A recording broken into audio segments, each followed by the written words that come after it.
ويا مرحب عن جديد، يسعد أوقاتكم أحلى متابعين. أكيد اشتقتوا لي بس ما عم تدعموني أبدا، ما عم تعملوا لي لا لايك ولا اشتراك ولا عم تتابعوا فيديوهاتي. أنا زعلانة كتير كتير.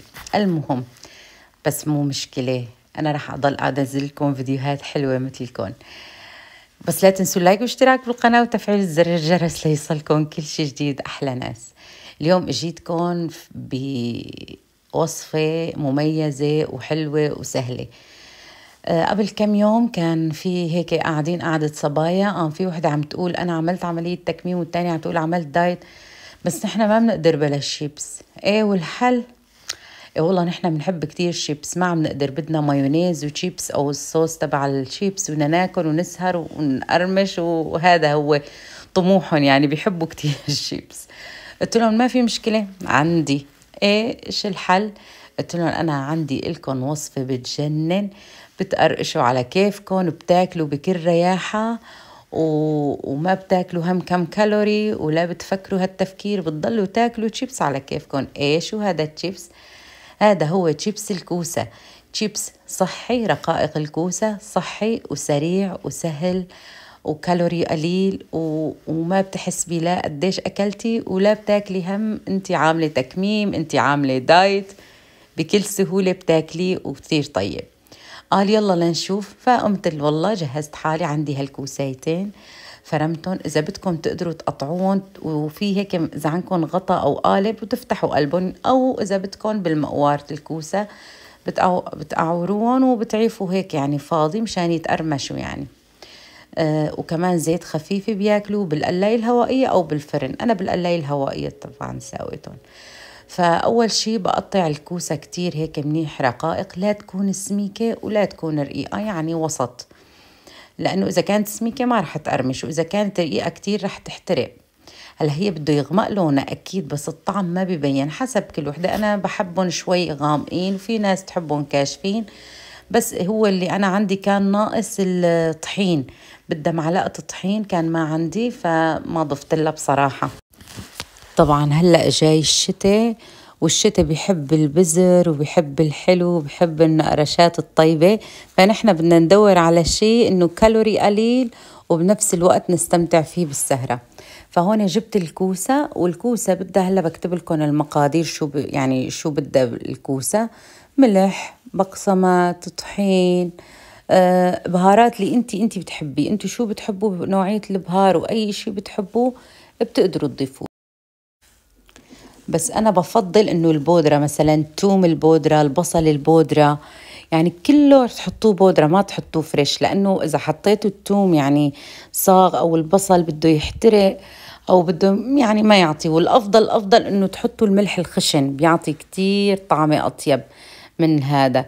وبحط لهم، تشوفوا حطيت لهم حتى مثلا بهارات البومز، البطاطا المقلية حطيت لهم بهار، فلفل أسود، انتوا إيش بتحبوا حسب كل واحد وشو بيحب. وفي منهم بيحبوه غير ألوان، بتقدروا تضيفوا هدول الألوان اللي بتلون الطعام كمان، يعني حسب كل إنسان بحب فليفلة حمراء. إذا بتحبوه يكون حار كتير حد بتضيفوا له فليفلة حدة، بتحبوا ما كتير، يعني حسب كل واحد ورغبته. وأهم شي زيت الزيتون الأصلي اللي أنا بحبه دايما، بتحطوا تقريبا كمية قليلة وبتحركوهم مع بعض. عصرة ليمونة، إذا ما في عندكم ليمون بتقدروا تضيفوا هذا العصير، بجيبه من القالدي بيجنن طعمه مثل الليمون الفريش. في الليمون الأخضر وفي الليمون الأصفر محطوط على القنينة. الليمون الأخضر فيه شوي عرق مرار. وهون حطيت له صويا صوص شوي كمان، أنا يعني هيك ما بعرف اشتهيت، يعني طلع. وبتحركوه هيك كتير كتير منيح لحتى تختلط التوابل مع بعضها. وبعدين وين بنحطهم؟ بخيت له بخت زيت مازول، عشان يعني خفت الزيت الزيتون هون بألمانيا بيعطي شوي مرار. وبعدين بجيب ورقة زبدة بحطها بقلب القلاية الهوائية مشان ما تتنزع، وبنزل هالخليط وبعيفه لمدة 20 دقيقة. وكل مرة بحركه تحريك، يعني مو هيك بقلبها بالمعلقة، هيك أنا بقلبه تقليبة بإيدي يعني هيك بقلبه القلاية كلها. عرفتوا كيف؟ إنه ما بحركها بالمعلقة عشان إذا كان طري ما يتكسر أو شي. شوفوا لي المنظر يا عيني، شيبس الكوسة من ألذ وأطيب الوصفات. هلأ هون أنا بعد ما حطيتها بالقلاية الهوائية لمدة 20 دقيقة أكتر حسب تقريبا، هون جبت شوية زيت مازولا وقليت معه بصلة وحطيت فوقه لب الكوسة، بس ما بده شي، رشة ملح، وبتحطوه هيك لحتى تتحمص كتير كتير منيح معكم البصلة والكوسة.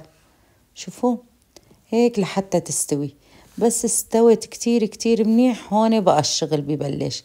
هذا مايونيز أو الصوص اللي دا أعمله جنب الشيبس، عشان أنا هيك بحب اللي عم يتابعني اللي بده ياكل ويعمل دايت يكون بكل أريحية، يكون مرتاح هو وعم ياكل، ضميره ما بعذبه. لأنه بتعرفوا الواحد بس يكون عم يعمل دايت أو يكون عامل تكميم وبده ياكل شيبس أو ياكل أكلات فيها شوكولا، كتير عم يعذبه ضميره. بعد ما ياكل نص الكيس بيزعل، بيقول يا الله أنا خرب الدايت تبعي، أنا بطلت أعمل هيك، أنا شو بدي أساوي. لا، فهيك بريح الواحد بياكل. هلأ هذا الخليط اللي أنا طبخته على الغاز، الكوسة والبصل اللي حمصتهم، بحطهم بقلب كاسة الخلط مشان بدي أخلطهم. شو بضيف عليهم؟ بضيف عليهم لبن اليوناني لأنه فيه نسبة بروتين عالية، ل10 كومافنف، عرفتوا؟ البليد اللي بينباع هذا كتير كويس. وبضيف لهم معلقتين طحينة وعصرة ليمونة وبخلطهم. ما حطيت الليمون هداك العصير، هالمرة عصرت له ليمون عشان ما يعطي على مرار، لأنه قلت لكم فيه شوية مرار.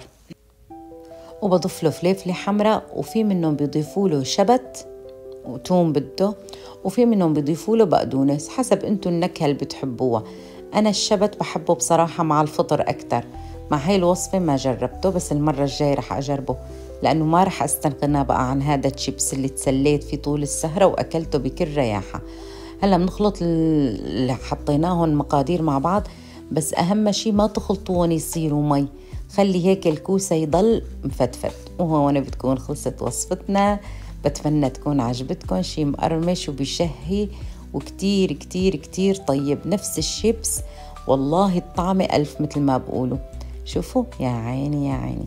بتمنى يكون الوصفة عجبتكم. لا تنسوني من لايك واشتراك بالقناة وتفعيل زر الجرس ليصلكم كل شي جديد، وباي باي.